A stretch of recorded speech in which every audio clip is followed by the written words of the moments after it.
Thank you all for joining us today. So Refugee Action Fund's mission is to increase the amount of financial support going to organizations serving refugees and asylum seekers. The needs are great, and there really are not enough resources on the ground to ensure that all forcibly displaced people find safety, dignity, and opportunities to rebuild their lives. Today, we're going to dive in specifically to what is happening in the United States around protection for asylum seekers and refugees. The issues at the border are getting a lot of media attention right now in ways that frankly are not always helpful or accurate. And at the same time, the Biden administration just walked back from an important promise that it made on refugee resettlement that has dangerous implications for refugees in the pipeline to come to the US, and then perhaps indicated that maybe he wouldn't walk back from that promise. So we're in an important moment right now to step back and excuse me, unpack what is actually happening now that we are 3 months into a new administration that has promised a humane response to welcoming people who are fleeing for their lives. So before we begin, we do have a very limited amount of time. But I do want to try to get to everybody's questions. So if you, excuse me, if you have questions, please put them in the chat as we go along. And if we have some time at the end, I'll be happy to facilitate a Q&A. And if you're just joining us, please just make sure to keep yourself muted. Thank you. So by way of background, before we jump in, I just want to provide some definitions, and if you'll permit me a moment. Here we go. I want to provide some definitions to frame our discussion, particularly around what is a refugee and what is an asylum seeker. So asylum seekers and refugees both flee their homeland because of fear of violence and persecution. Asylum seekers generally present themselves at a border and request protection. They do not receive any kind of legal status until their asylum claim is approved, which can take years. Refugee, on the other hand, has also fled their homeland, landed in a different country, and then has been classified as a refugee, usually by the United Nations Refugee Program. Once they have refugee status, they are eligible for resettlement to a safe country that is willing to take them. The United States Refugee Resettlement Program launched in 1980 as a way to create a fair and an efficient system for resettling refugees. And usually what happens is that the United Nations Refugee Program refers cases of individuals or families to be resettled in the US. The US government then does a comprehensive vetting and health checks and lots of background checks that takes about 2 years. And once that is complete, they get put into a pipeline to be brought to the US to be resettled. Once they're here, they're immediately given legal status and then about 3 months of support to get on their feet to start to build a new life here.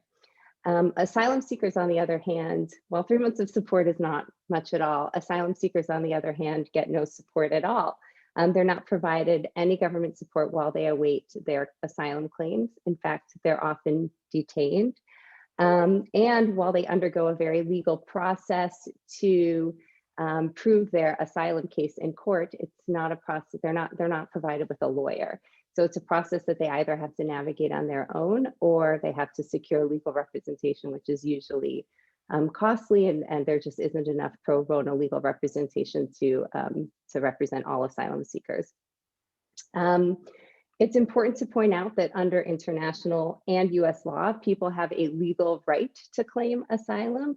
They're presenting themselves legally at the border, and the US really has a legal responsibility and obligation to provide protection. So let's begin now. I'm delighted to invite Gerline and Elizabeth to join us. While there are not enough financial support, while there's not enough financial resources to support refugees and asylum seekers, there are incredible people and organizations that are doing tremendous work to create a safe world for forcibly displaced people. So thank you both so much for joining me today. And given our limited time, I'm just going to jump in. And Gerline, I would love to start with you. Let me just stop sharing my screen and I'm going to spotlight you as you start to talk. But Gerline, you are on the ground every day, crossing back and forth from Mexico to the US to provide support to asylum seekers. And before we launch into our discussion, I'm just wondering if you can introduce yourself and talk a little bit about your path to this work and to founding Haitian Bridge Alliance. Good morning, Julie. Good morning, everyone. Thank you so much for having me. Julie, thank you for being on this journey with us. It's been a painful journey, but because of people like you, things are getting easier to carry. One thing that we say here at the Haitian Bridge Alliance is "Un pile main chay palou," which is a Haitian Creole proverb meaning many hands lighten the load. So things that I could not carry by myself, but having you in your organization, in your network, has made it easier for us to continue to do the work. My name is Gerline Joseph. I am one of the co-founders and executive director of the Haitian Bridge Alliance. We tackle immigration issues at many different angles. We do direct services, humanitarian assistance at the U.S. Mexico border, from Tapachula, which is the border between Guatemala and the US, all the way up to Baja California along the Mexico-US borders. It's been a painful journey, but when we were called to go to Mexico to go see what was happening, for me, I thought it was a one-day thing. I received a call and they said we had some Black people at the U.S. Mexico border. We understand they're from Haiti. Since you are the Haitians, can you come and see what you can do to help? I went there that one day thinking, okay, no big deal. It was 12 people. We were able to gather community support and we were able to get them food, housing, connect them to their families in New York, Florida, Massachusetts, where they already had sponsors. And I thought, oh, that's no big deal. But at the end of the week, we had 40 people. And at the end of the month, we had 400 people. And that's when we realized, oh, okay. I guess we have something going on here that needs support. So that's when we created the Haitian Bridge Alliance to start providing humanitarian assistance and direct services. From there, we started seeing it wasn't just Haitians at the US Mexico border. We had people from Cameroon, from Sierra Leone, from Honduras, from India, from China. So we did go for the Haitians, but we decided to stay for everyone else.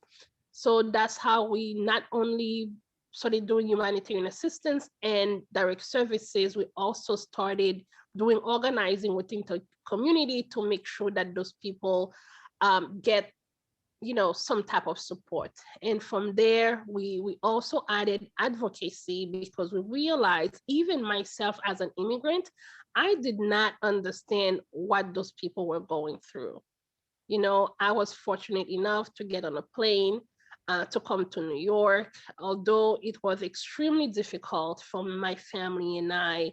But because we arrived that way, I did not understand seeking asylum. I did not understand what refugees had to go through. And so we started to do advocacy on behalf of those directly impacted people, not only to uplift their stories, but also make sure that we create laws that are humane. We create a system that will welcome people with dignity. So that's why right now we do direct services, humanitarian assistance, advocacy organizing. And last year on Juneteenth, we launched the Black Immigrants Bail Fund because unfortunately for Black immigrants, not only their voices have been erased, there are no narratives, there's no services for them. We quickly realized with our work with folks in detention, and I want to clarify that when people come, they ask for asylum, instead of releasing them to be reunited with their families, the government put them in prison. And when they are in prison, they have to go in front of a judge, those who are able to find legal assistance, and then the judge will give them a bond in order for them to be released. And we realize for Black immigrants, the bond will be anywhere between $10,000 to $70,000.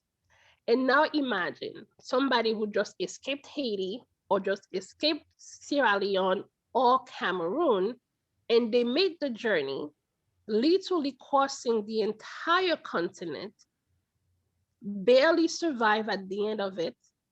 Instead of welcoming them with dignity, we put them in prison and we charge them $50,000 in order for them to get released. So last year, after painful sleepless nights, we started the Black Immigrants Bail Fund. So we really find a way to cover every aspect of the person's journey once we get in contact with them. And unfortunately, the majority of them end up being deported due to lack of legal assistance, due to lack of money to pay the bond, due to lack of extreme conditions that they have to go through. So this is basically who we are as a community, who we are as an organization, and really continue to see how we can make sure that people not only get services, but also able to create a system, as I mentioned before, where people will be respected and welcomed with dignity.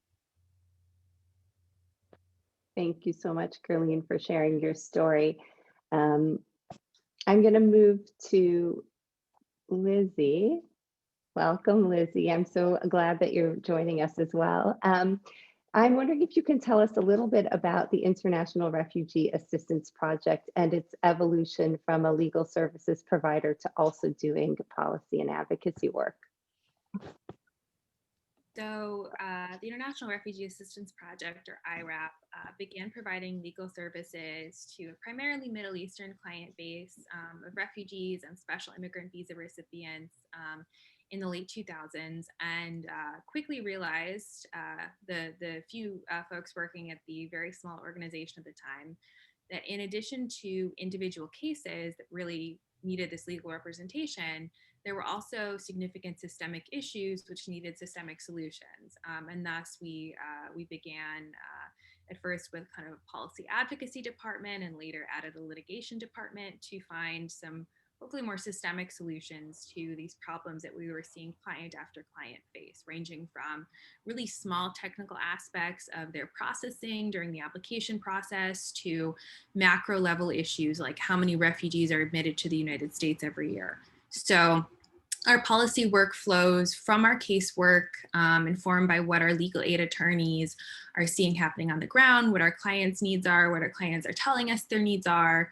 And it's been really useful in our advocacy that we're able to be so concrete and to bring anonymized client examples, to be solution oriented and provide ideas for technical fixes. So that's sort of the genesis of our policy and advocacy work. The organization, still the sort of hub, heart and soul, I think, is providing direct client services. And for refugees who are potentially going to be resettled, much as with asylum seekers on the border, having legal representation can make all the difference in navigating what can be a very complex, Byzantine, arduous immigration system, whichever way you're coming at it. I'll end there. Okay, great. Thank you so much, Lucy. And I just want to add that I've had the opportunity now to sit in a intake with an IRAP client of a Syrian who found himself in Lebanon, and the level of technicality that goes into making your case that you are a refugee, that you have been persecuted, is extreme. And to go through that process without the support of a lawyer, when in the case of the client was not even literate, and to have all of the paperwork and everything that was necessary was complex. So it was amazing to see the role of a lawyer in those proceedings. And similarly, at the border as well, I've had the opportunity to sit in an immigration court at the Otay Mesa Detention Center, and you watch what is a very, courtroom procedural process that without the support of a lawyer is almost impossible to understand, even for me as a U.S. citizen who has an understanding of these issues, to be able to follow what was happening in that courtroom and to watch people who were in front of the judge without a lawyer. Those legal services really are critical. So I want to start with a discussion of the border, and I want to zero in on two policies that are having a tremendous impact on asylum seekers right now. One is the Migrant Protection Protocol, and the other is Title 42. And Lizzie, I want to start off with you and just have you describe these two policies, how they came about, and where they stand under the Biden administration, as these are both policies that were put into place during the Trump administration. Yeah, so I'll take each in turn. MPP, or Migrant Protection Protocols, often referred to as Remain in Mexico. It's another way you may have heard it referred to in the news. Started under the Trump administration, allegedly to address security and humanitarian crises on the southern border. Most non-US nationals seeking to enter the US without visas are basically forced to wait in Mexico instead of being allowed to enter the US for their immigration proceedings. They have to wait in Mexico for the duration of their immigration proceedings, even if they're seeking asylum or other forms of humanitarian protection, which, as you noted at the beginning of this session, Julie, they have a legal right to do.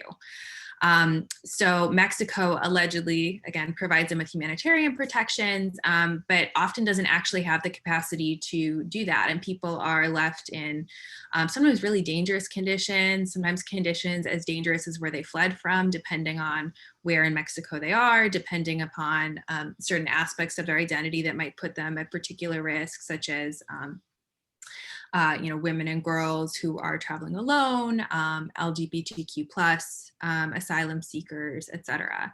So MPP applies to non-citizens who are arriving in the US on land through Mexico, who are basically not clearly admissible under US immigration because they don't already have that visa, or they aren't a citizen, et cetera, and they're placed in removal proceedings. And like I said, that includes people who are scared of returning to Mexico, scared of returning to their home country. There is an exception for unaccompanied children, but the vast majority of people are subject to this policy. Title 42 is similar in its impact, but a little bit different. This is also a Trump era policy that was created in March 2020 at the onset of the COVID pandemic, basically to close the border, resulting in border expulsions, again, including of people who are seeking asylum or other humanitarian protection that they have a legal right to seek, basically being carried out under a rather little known provision of US public health law called Section 42, hence the Title 42 name. So in March 2020, the Department of Health and Human Services issues an emergency regulation, and the Centers for Disease Control issues an implementing order to suspend the quote unquote introduction of people into the United States that are allegedly, potentially bringing COVID into the country. The CDC director issues this order that suspends the introduction of certain individuals who've been in what they call coronavirus impacted areas. It targets people who are trying to enter the United States from Canada or Mexico, and who would be quote unquote introduced into a congregate setting. So taken at some point for some sort of processing to immigration detention, one of those facilities. It includes people who would normally be detained by Customs and Border Protection at the port of entry or Border Patrol station after arriving at the border, including asylum seekers, including unaccompanied children, and citing that CDC order, Customs and Border Protection began the same day, March 2020, expelling people who had arrived at the U.S. Mexico border without giving them any opportunity to actually seek asylum or seek other forms of protection. A few interesting things about the order. One is that its definition of introduction is quite strange and kind of contrary to what we would normally think of. You tend to think of introduction as being like a first entry, the first contact, when in fact this would apply to people who are already in the U.S. and might have made their way well into the United States or have already gotten to some sort of immigration detention or congregate facility. But still we're kind of counting them as, being introduced for the first time. It talks about the introduction of COVID into the United States, despite the fact that, by March 2020, as everyone is well aware now, COVID had already been unfortunately introduced to the United States, and not by people who were seeking asylum at the border. We already had COVID here. It also, it applied to people who, who were seeking to enter at the border, but excluded a lot of travelers who already had certain types of visa. It excluded U.S. citizens. So, all these people at the border, often seeking humanitarian protection, were not being allowed to enter. Flights were still happening into the United States. So people were still coming, with this potential to introduce COVID into the country.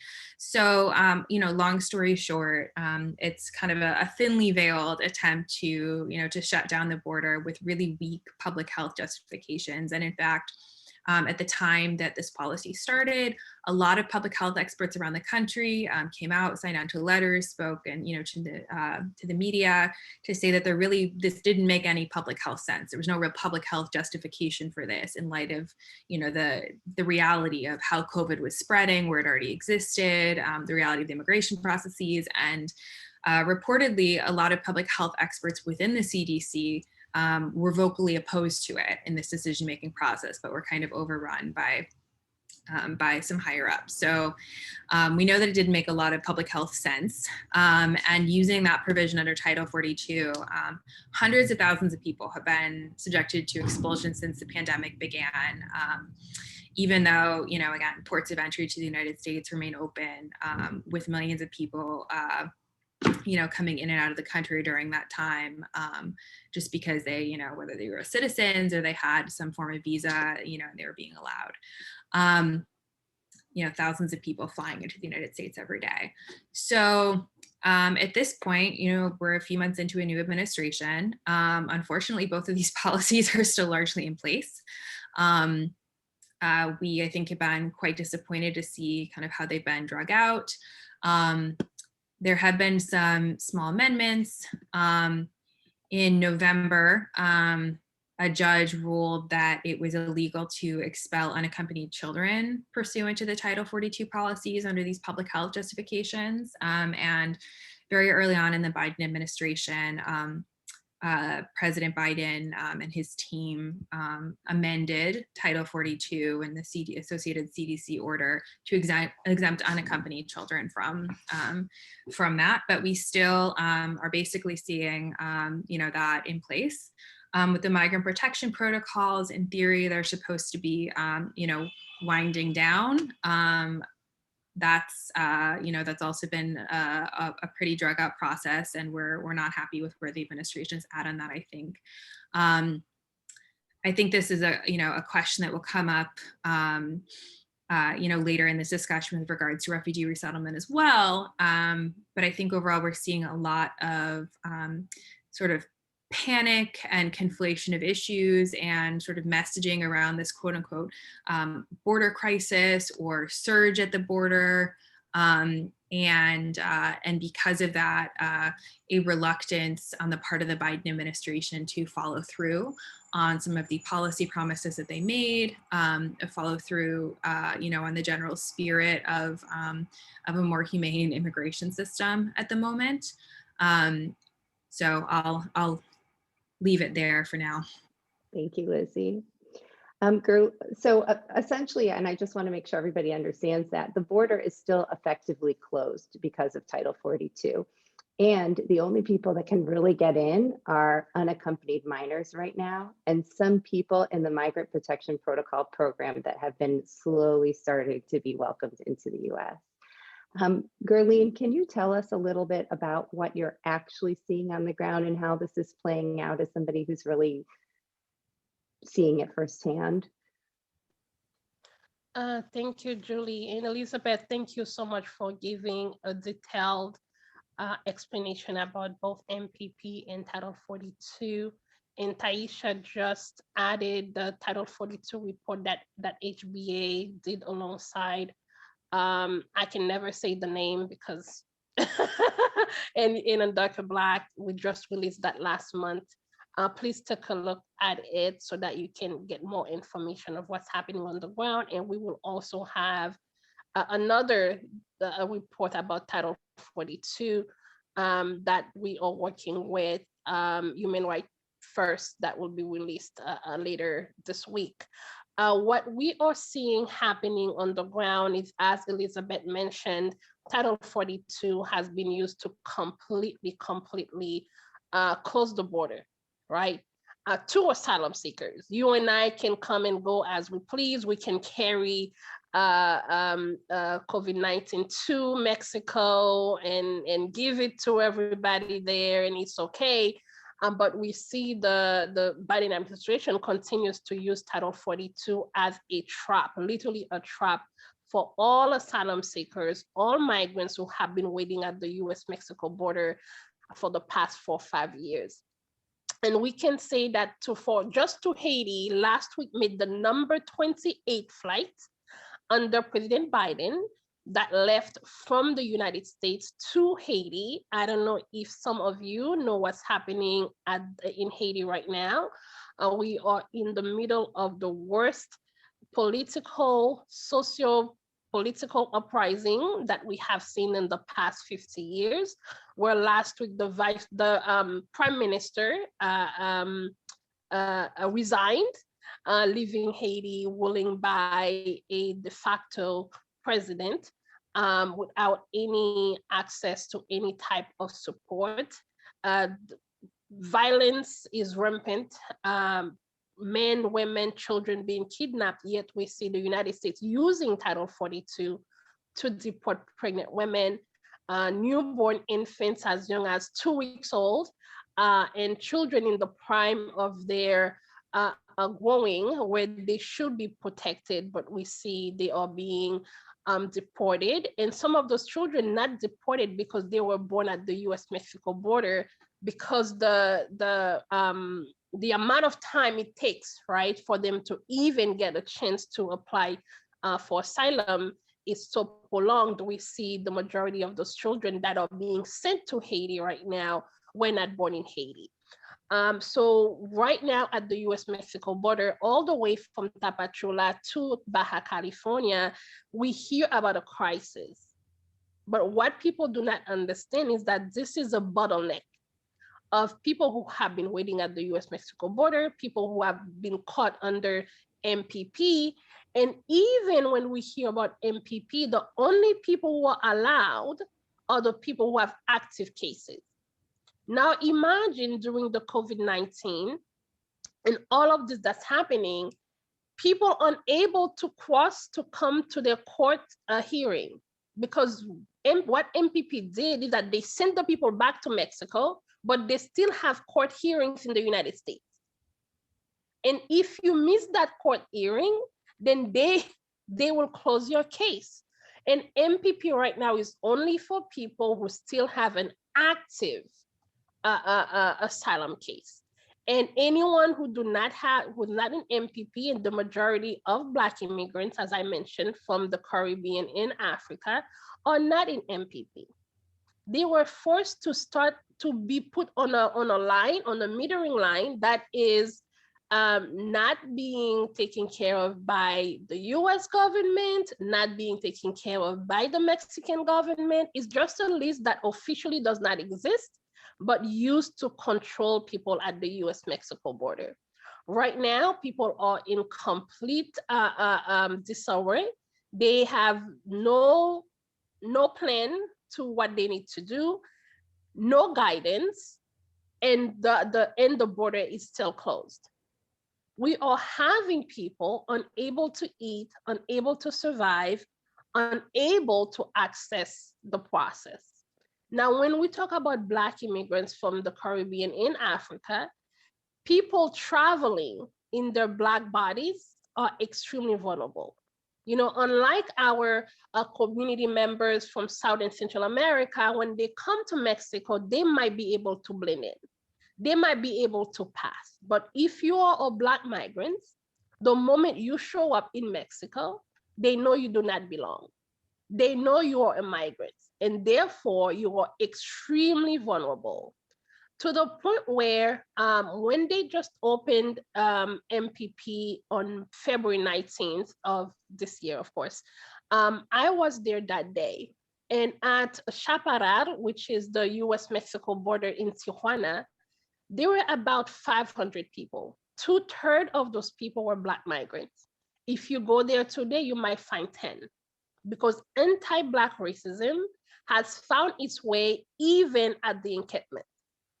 When we see people from the outside bringing anti-Black racism into a camp where both Central South American and Black migrants were living in harmony, and immediately the anti-Black racism started seeping into the camp, pushing the Black migrants out. One of our staff member volunteer was threatened to the point where we were so afraid we had them to stop going to the camp. So we are seeing that the US continues to not only use Title 42 to close the border, but also push the border all the way down to Panama. So when we talk about the US Mexico border, it's not just here. It goes past Guatemala into Honduras, all the way down to Panama, where people are literally being blocked from continuing the process, from continuing the journey to come and ask for asylum. So that is what we are seeing on the ground right now, Julie, where people are desperate for information, people are desperate for protection, and we see Title 42 being used as a weapon to literally destroy the lives of those people. And now we hear about unaccompanied minors, and we hear about 10,000 children. But what people don't understand is that Title 42 is the reason why we have those people, those children coming in by themselves, because the families cannot make it together. And when it comes for Black immigrants, because they have come through such a hard and long journey, they are not letting their children to present themselves alone. So now what we see is that once again, the system is blocking Black immigrants from even accessing the system, and we see the majority of them getting deported and getting sent back to their countries of origin. Thank you so much, Gerline. Thank you so much for raising our awareness of the issues of racism that have a tremendous impact on Black migrants. And it's also just so sad to imagine that that a family would have to make that difficult decision to separate their children just so that their children could get access to the U.S. Because right now we're only letting in unaccompanied minors and not families. The impact and effect of that policy is very disturbing. So both of you have mentioned this narrative in the media that the border's in crisis, that the number of people arriving are overwhelming our system, and that keeping the what we're hearing is that keeping the border closed is really a necessary deterrent to managing what would otherwise be an overwhelming flood of arrivals. And then Lizzie, you mentioned this as well. There's great concern that this narrative is really forcing Biden's hand and preventing him from enacting many of the changes that he promised. I know both of you talked about this, but I would just love to hear, I'm going to ask you this question again, just so that you can very clearly say it. Is the border in crisis? Do we need deterrence policies? If we let go of Title 42, would we have this massive floodgate that would overwhelm the US, that would make it impossible for us to move anything forward? You know what? I would love to hear what you have to say about that. Gerline, let's start with you, and then I'll move to Lizzie.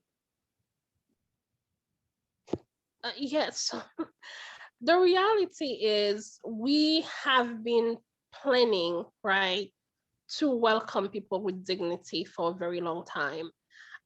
We have done it. Julie, when the Haitian Women Alliance started to support people at the U.S. Mexico border in 2015, without any funding, without any money, without any support, we're able to literally support and facilitate over 30,000 people without anything. So we know what needs to be done, and we understand how it needs to be done. We need the Biden administration to have, a system in place where people can come and legally apply for asylum, where they do not continue to risk their lives. There's no excuse. We can send people to the moon with multi-billion dollars to collect a rock to bring back. And for us to say we cannot welcome and take care of 10 to 15,000 people at the U.S. Mexico border, it is unacceptable and is untrue.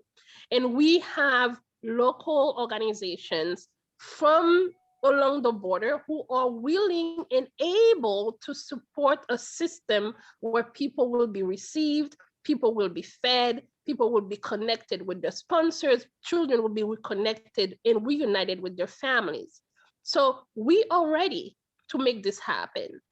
We do understand that the Biden administration inherited a completely butchered system where everything is upside down. But we believe in who we are as a country and as a people. We believe that together we can make the changes, and we do not have the time to wait another day.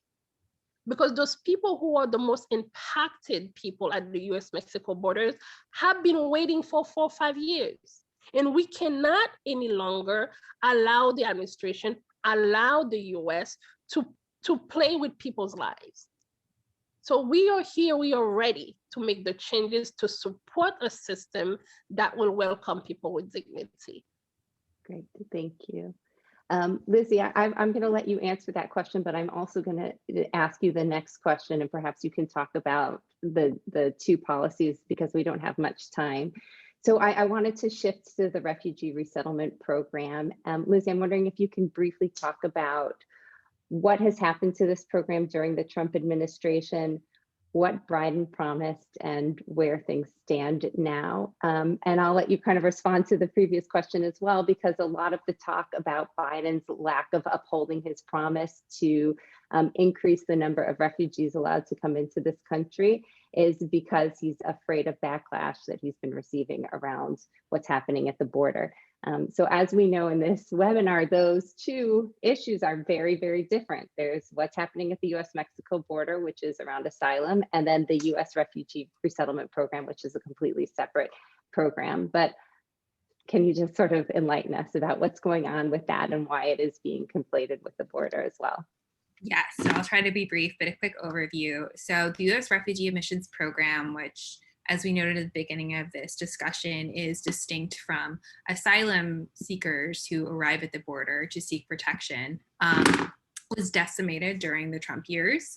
The refugee admissions numbers, the number of people being resettled annually, was slashed to record low numbers by the president.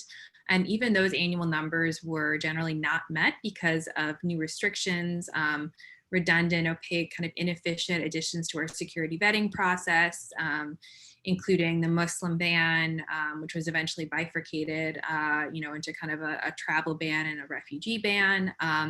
A lot of kind of new and unpleasant things introduced to various aspects of the application process that didn't add very much value, but did very significantly slow down the process, grind it to a halt for a lot of folks, effectively exclude them from any chance of resettlement, leaving a lot of families separated, leaving a lot of folks in really dire circumstances. A lot of nationalities were functionally banned. Important, kind of programs within the refugee resettlement overall program were shut down. even the cases where things were being processed were quite slow. Different sort of sub-quotas to the overall annual number of refugees to be resettled were introduced. That made it really basically impossible for folks from a lot of parts of the world to come, even if they weren't kind of outright banned in other ways. Resettlement agency offices were often forced to close. The kind of infrastructure that we have that's so critical to helping people once they actually arrive in the country to, kind of meet their basic logistical needs, totally decimated. And of course, an incredibly hostile rhetoric around refugees and other immigrants, which, has probably had an impact as well. Biden promised to lift discriminatory bans, to significantly increase the refugee numbers. He made a lot of big campaign promises on immigration generally, on refugees in particular, that we were going to be looking at a more humane immigration policy. And so far, he's done a little bit of what he said he would do.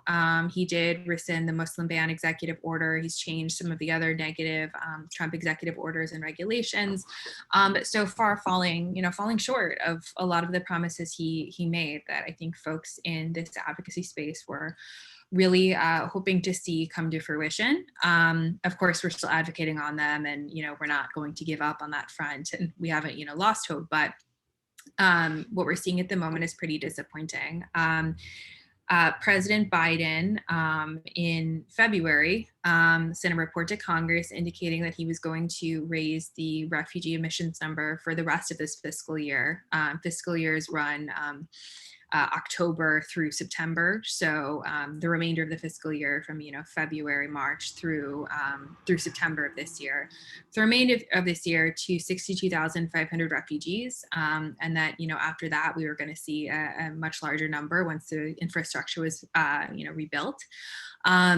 And then it sort of stalled, and the actual order that he needed to sign for that increase to be implemented, he never signed it.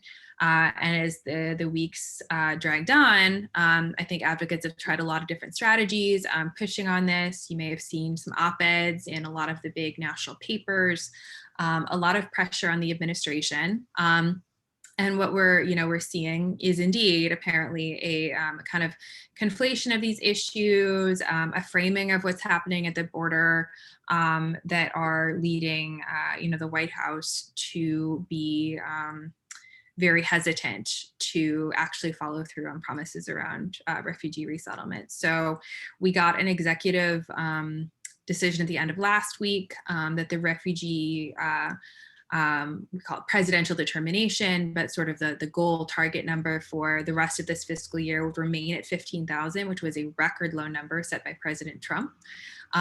There was a pretty immediate backlash to that, and I think the White House walked it back a little bit, and they're now saying that, okay, we're saying 15,000 for now, but in May we're going to provide a new number. We don't know exactly when we're going to give it to you, and we don't know exactly what that number is going to be, but it'll be more. We're just, not going to say. I think the advocacy community is planning to, push heavily between now and then to hold them to that, to really increase the number and help us, rebuild what I think has traditionally been a pretty bipartisan program that, while never sufficient to meet the really incredible need around the world, has provided a pathway to safety that is sorely needed for a lot of people. So we're continuing to push, but we are really seeing this sort of negative conflation of what's happening at the border with what's happening in refugee resettlement, which really is a conflation because they are kind of two distinct. They're twin pillars of a system, but they are distinct processes. And if more people come in at the border, more people come in through refugee resettlement, one doesn't necessarily impact the other. If you raise the number of refugees you're going to resettle in a given year, you're still talking about people who have to get approved before they're allowed to come to the United States.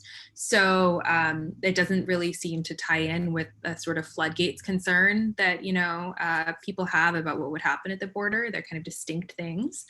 And indeed, a senior White House staffer on Friday told the New York Times that this was about the border and concerns about the border and capacity at the border. I think also it's a little bit strange to worry about the optics when the president already did say and commit to Congress to making this increase to 62,500. And it didn't get very much of a response. There was not a big backlash to it from either party when that happened back in the winter. So it seems a bit of a strange optics concern to have. If you've already presented that number was, you know, met with no concerns. You just don't go ahead and sign for the number. This sort of general, I think, insistence on, you know, this idea of like a surge or some sort of crisis happening at the border that I think is problematic in and of itself. I think it's, you know, quite dramatized and feeds into a sort of xenophobic narrative that is, you know, being pushed by people who don't want to see immigrants, you know, in any form come into the country. So. Thank you so much, Lizzie. There's a lot to be done on the advocacy front to ensure that Biden upholds his promises. And there's some conversation right now in the chat about TPS. So we are out of time, but I'm going to try to take a few more minutes and just ask each of you if you can briefly, in like 30 seconds or so, just say what we can do from where we are as advocates, as, you know, citizens advocates, what we can do to support the cause. Gerline, go ahead. Yes, what we can do is what we are doing now to continue to push, and quickly can answer to the TPS piece. It is unfortunate that we see by President Biden and his. Sorry, Gerline, I'm going to interrupt you. I just can you hear me? Yes, Sorry. no, but I can hear you, but I want you to define TPS just for those who might not know what it is. Yes, I'm sorry. It's temporary protective status that was given to countries who are either suffering from extreme hardships from natural disasters, climate, such as what happened in Haiti in 2010, where 300,000 people died as the result of the earthquake. And also for countries like Syria and others that are dealing with armed conflict, and Haiti right now that are dealing with extreme political turmoil. Since President Biden took office, he has given TPS for Venezuela, over 350,000 people. He has also given TPS to Burma, and we designate TPS for Syria. And then at the same time, they said Haiti is at a level 4, which means Haiti is an active war zone, yet they refuse to redesignate TPS for Haiti. And as we continue to push for all countries, we also understand that anti-Black racism is part of the system. And we do understand that anti-Black racism plays a really huge part in why Haiti has not been redesignated for TPS. So we are really asking everyone to push. We have about 100,000 Haitians who have been living in this country, who have been in the forefront for COVID-19. Our community was hit really, really hard, yet we see President Biden refusing to redesignate TPS for Haiti. We really need that to happen because we also understand that TPS for other Black countries are connected with the unwillingness to provide TPS for Haiti. We are fighting for TPS for Cameroon, for Mauritania, for Sierra Leone, and for the Bahamas. So we really need all your helps. Please sign the letter, share with your network. If you know anyone who can support, please, we are asking everyone to push. As we saw over the past couple of days, how when we stood together and we pushed and we demand for change, we saw how quickly President Biden was able to retract his words and then recommit to raise the number of refugees that are entering the country. We understand that the power of us together can also push President Biden to immediately redesignate TPS for Haiti. So asking about what we can do, one of the things that we really need right now is for all of us to push for President Biden. Tweet TPS for Haiti on your Twitter, on your Instagram. If you're speaking with your elected officials, please make sure that you push them on that. And also for them to rescind Title 42, that is literally closing the U.S. Mexico border. And please continue to push and support, you know, on your daily dealings. We really need all hands on deck right now. You can check in with Julie. She can connect you with Haitian Bridge Alliance. Thank you. And I just put the sign-on letter for TPS for Haitians in the chat right at the top. Thank you. Lizzie, just like 30 seconds, if you don't mind. Very brief. I would just add on, just emphasizing, I think, reaching out to your elected officials in Congress, because right now there are a lot of them that are putting pressure on the White House, which is the decision maker on some of these things right now. So reach out to your senator, reach out to your Congress people. It's very easy to find their contact information online. And you don't have to go into technical details. You can just, basically reiterate that you as a constituent are very concerned about these policies and you want to see them ended, or you want to see the refugee ceiling lifted. So I would highly recommend that. And yeah, I'll end there. Thank you so much to Julie, as well as Greg and Michelle and Hussein and all of your Refugees Action Fund team for your advocacy and partnership in inviting IRAP today. Thank you. And I'll just add that Lizzie, often on the IRAP, I don't know if it's on the website, but I do get emails with action alerts, and you can sign up for those. And if there is a link that people can go to do an advocacy sign on, if you could put that in the chat, that would be great. So I'm going to try to close this out. We're a few minutes over, but thank you for sticking with us. Refugee Action Fund launched in 2016 to increase the amount of money going to support refugee and asylum seeker organizations like Haitian Bridge Alliance and IRAP. Through increasing awareness of the issues facing refugees and programs like this, we really work to harness the compassion and the generosity of individuals to make an enduring impact. So I really, really want to thank you, Gerline and Lizzie, for taking time out of your busy day to help us deepen our understanding of the complex policy landscape surrounding refugees and asylum seekers in the U.S. So since launching in 2016 as a volunteer initiative, and then in 2018 as a nonprofit organization, Refugee Action Fund's impact, thanks to all of you, has truly been profound. Together, we've raised almost $1.5 million to impact the lives of people on the move. And the money that we have raised has provided lawyers to asylum seekers at the border and refugees around the world seeking a chance to find safety for themselves and their families.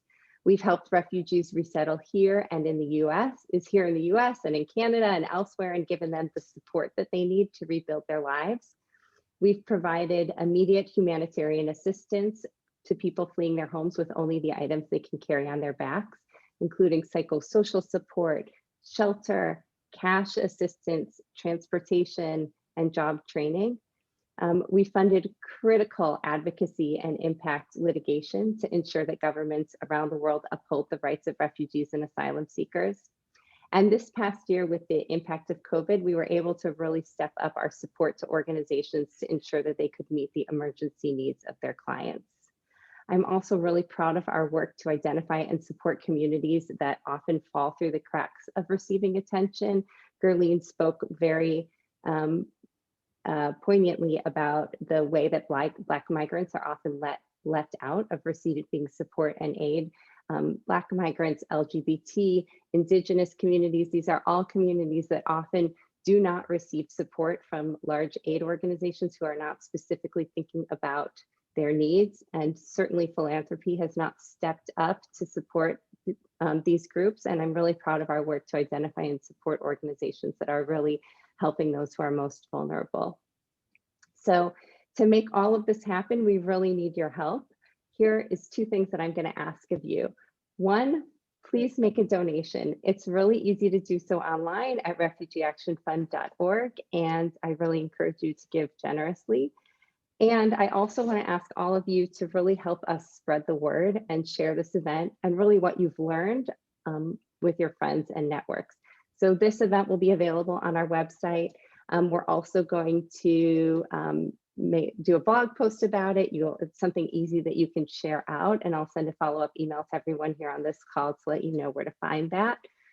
All of us as concerned citizens really have a role to play in ensuring that the Biden administration upholds its promise to protect refugees and asylum seekers. And if this call has shown us anything, it's that really this voice is necessary. We need to speak out in order to ensure that he does that, because he's not going to do it unless we push him to.